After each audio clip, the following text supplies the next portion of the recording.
যে ভারতবর্ষ আজকে কোন জায়গায় গেছে। ভারতবর্ষ আজকে পৃথিবীর চতুর্থ অর্থনৈতিক শক্তিশালী দেশ। ভারতবর্ষ আজকে সামরিক শক্তিতে পৃথিবীর মধ্যে তৃতীয় শক্তিশালী দেশ, কিছুদিনের মধ্যেই দ্বিতীয় শক্তিশালী দেশে পরিণত হবে। ভারতবর্ষে যদি এই মশা মাছিরা আমাদের উপরে চোখ তুলে আঙুল তোলে, ভারত বিরোধী শক্তিকে আপনারা উৎসাহিত দেন, তাহলে আপনারা জানবেন সেক্টর ঠুকটা আর কামারের এক ঘা। আপনারা আমাদের ভূখণ্ডে কৃষকদের ধান তুলতে দেবেন না, গবাদি পশুকে তুলে নিয়ে যাবেন। 1.5 কিলোমিটার বর্ডার এলাকাতে ফেন্সিং করতে দেবেন না। এই রাজ্যের মুখ্যমন্ত্রী তার দলের সমস্ত কর্মচারীরা কি বলেন বিএসএফ দায়ী, বিএসএফ কে রেপিস্ট পর্যন্ত বলেছেন এরা। কোথায় নেমেছেন দেখুন। আমি প্রশ্ন করতে চাই, আজ প্রজাতন্ত্র দিবসে মাননীয় 4000 কিলোমিটার ভারত বাংলাদেশ বর্ডার আছে। 5টা রাজ্যে, মিজোরামে, মেঘালয়, ত্রিপুরা, আসাম এবং পশ্চিমবঙ্গে। সবচেয়ে বেশি বর্ডার কার? পশ্চিমবঙ্গে 2200 কিলোমিটার।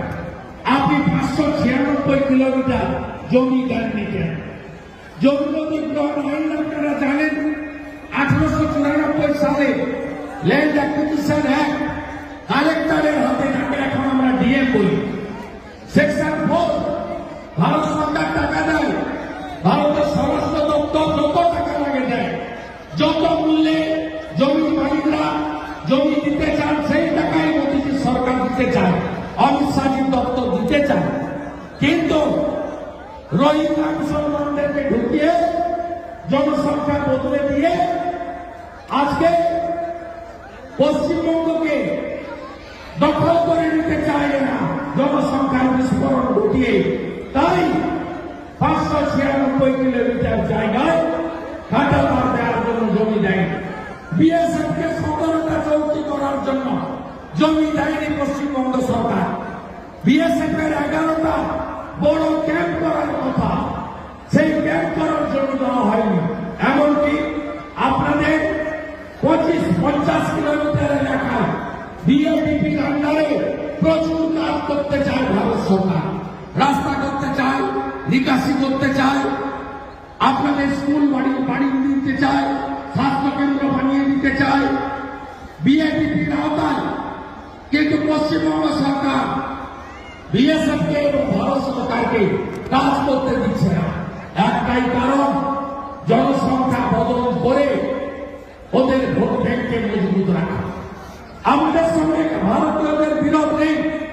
আমাদের আজকের এই মিছিলে অনেক মুসলিম জনসাধারণকেও আমি দেখেছি সংখ্যায় কম হলেও যোগদান করেছেন। আমার কথাও দূরে দাঁড়িয়ে বেশ কয়েকজন দেখতে পাচ্ছি, আমি শুনছেন। আপনাদের সঙ্গে আমাদের বিরোধ নেই। যারা পরম্পরায় ভারতবর্ষে বসবাস করছেন, কিন্তু যারা উপর থেকে কাঁটাতারের বেড়া না থাকার সুযোগ নিয়ে ঢুকে পড়ছে, নদী পেরিয়ে, পুকুর পেরিয়ে, কুয়াশার সুযোগ নিয়ে, ক্ষেতের মধ্যে দিয়ে, ভুট্টা ধান ক্ষেতের মধ্যে দিয়ে, এই লোকগুলো কি করছে? এসে লাভ জিহাদ করছে, ভোট জিহাদ করছে, জমি জিহাদ করছে। এবং বর্ডার এলাকায় সনাতনীরা তাদের ধর্মকর্ম পালন করতে পারছে না, আজকে এই জায়গায় নিয়ে যাচ্ছে। তাই আপনাদের ঐক্যবদ্ধ থাকতে হবে, চিন্তা কিচ্ছু করবেন না।